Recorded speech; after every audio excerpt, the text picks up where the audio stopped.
The 2016 election has largely focused on personal attacks and irrelevant comments, and let's not forget a number of deflections. But one issue candidates are not deflecting on, and they're actually talking about, is health care, which is set to see a major price hike next year.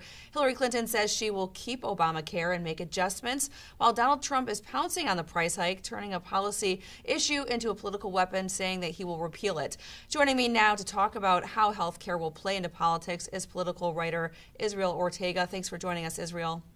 Thank you. Hillary Clinton has linked herself more closely to President Obama than any other nominee has done so, at least with the sitting president in modern times, including praising him for pushing the health law through Congress. Now, the Affordable Care Act prices are going up, including in a lot of swing states.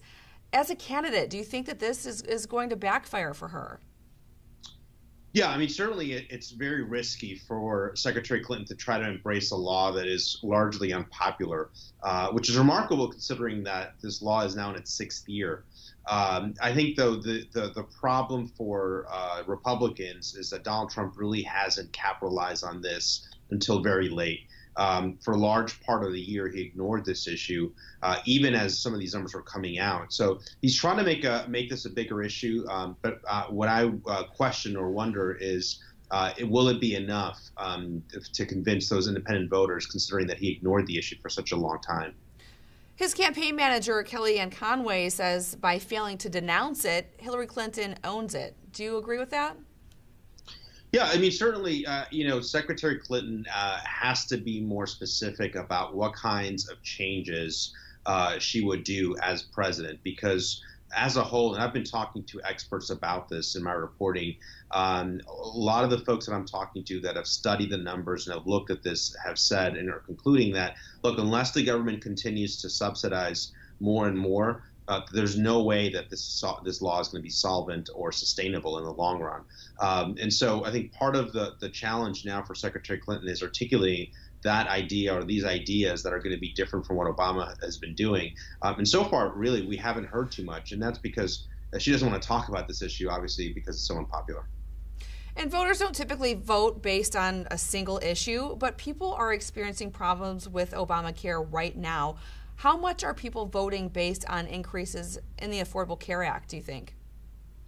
Yeah, well, look, I've been actually talking to folks in Arizona who will be among those states that will be hard hit. The New York Times is reporting that in the city of Phoenix, folks for kind of a mid-level plan will see about 145% increase.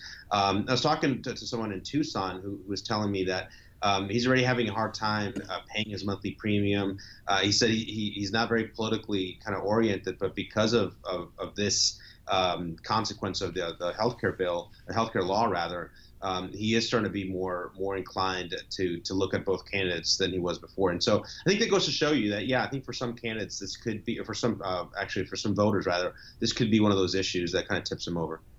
So you're saying some voters who actually are typically Democrats are actually switching parties altogether because of this one issue? Yeah, it could be. It could be. I mean, I think that we're yet to see those hard numbers come out. But I think when you're talking about something that is a pocketbook issue, I mean, this is an expense now that people have to pay every month now to cover health insurance. And so this is having an immediate impact on people. This is not an abstract, tax cut or kind of, very, very just not tangible. This is very real for people. And so I think that this could be one of those issues that just helps people decide, okay, which of these two candidates we actually want to support.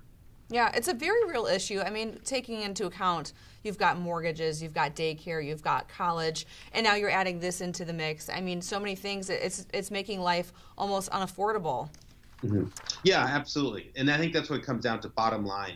The gentleman I'm talking to, his name is Luis Lucero in Tucson, and he's telling me that what's also challenging is because he's a independent consultant, a lot of his work is commission-based. And so it varies month to month how much he's earning. But that number of that payment that he has to pay for health insurance stays the same. And so he says, look, they're telling me that I'm going to get subsidized, but it's very inconsistent how much I'm going to be subsidized. And so he's saying that he's doing this. He's enrolled because he doesn't want to get penalized, but he really doesn't see value in it because he's not really using health insurance the way other people are. Right, that's a good point, and I think a lot of people are considering maybe just paying the penalty versus paying this, unaffordable CARE Act here. Yeah. Looking at Minnesota, they're set to increase 50 to 67%. Their Democratic governor wants to pour as much as $300 million into a relief fund for people facing massive premium hikes under Obamacare. His name is Governor Mark Dayton. He proposed to offer rebates to help offset the 55% increase in health care premiums. Do you think using taxpayer money to fix a problem the government created is appropriate? No, it's not, but that's the way the law was designed, and so it allows for this type of subsidy. Look, Governor Mark Dayton, made headlines recently when he said the Affordable Care Act is unaffordable, and he obviously is seeing this firsthand in his state. You've got in neighboring state Wisconsin, you're seeing another state that's going to be hard hit, 50 to 60%. And another thing too to point out is it's not just paying or premium increase is what we're seeing, but we're also seeing a reduction of insurance providers in many states. And so I think that's the other problem, is that this is not just costs, it's also options. And this goes against really what President Barack Obama promised, when he was pushing for the Affordable Care Act many years ago. He said we would have more choices at lower cost. And right now, those numbers don't seem to add up. Absolutely. And then, you throw the public option into the mix as well. And that's not something that a lot of people are necessarily supporting.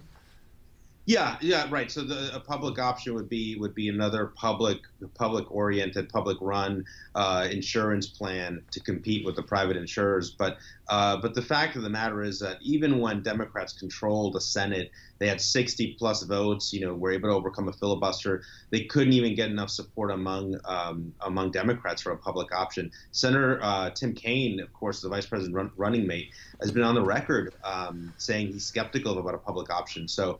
It would be a tough call. It would be tough to get people on board. Obviously, you're not going to get Republicans supported, but I'm saying even moderate Democrats might be a little bit wary of a public option right now. So, taking a look at these individual swing states, how do you think this is going to play out? Well, I think a lot depends on Donald Trump. I mean, if Donald Trump is able to capitalize on this and really continue to hammer on this, I think that it could have an impact. I mean, I'm looking at places like Florida, for example, that matter. North Carolina, another swing state. So he's got to focus on that. I think if he can get to those independents and moderates in these states and those key counties and say, look, I'm going to maybe repeal Obamacare or at least do something to immediately have a positive impact in terms of reducing the cost you pay for health insurance. He's got to be very plain and very direct with people. That's the only way I think that he can convince some people this late in the game. And it seems to be working in Florida. I'm not sure if it's directly correlated with Obamacare, but he is doing pretty well in Florida. Yes. The race is tightening in Florida, and for Donald Trump, that state is a must-win state. There's no way I see how he can get to 270 electoral votes without Florida. And so I expect Donald Trump to make that case in the closing days of the campaign to talk to Florida voters. I mean, the economy, jobs, but healthcare's got to be up there. What do you suspect is going to happen in these other swing states? Yeah, well, I think for Donald Trump, he not only has to win Florida, but he also has to win a place like Colorado, a place like Pennsylvania, a place like Nevada. That's the challenge for him. That's the math that's difficult for him. I think the best place that he can do well is Nevada. The state there still has a race pretty tied. So if he can somehow win Florida and win Nevada, we could be in for an interesting night on Election Day. Yeah, it's already been a pretty interesting election season, and then you factor in Obamacare, WikiLeaks, and everything that's going on right now with all those private email server situations. Yes. Who knows what's going to happen? Israel Ortega, thank you so much for joining us. Thank you. Appreciate it.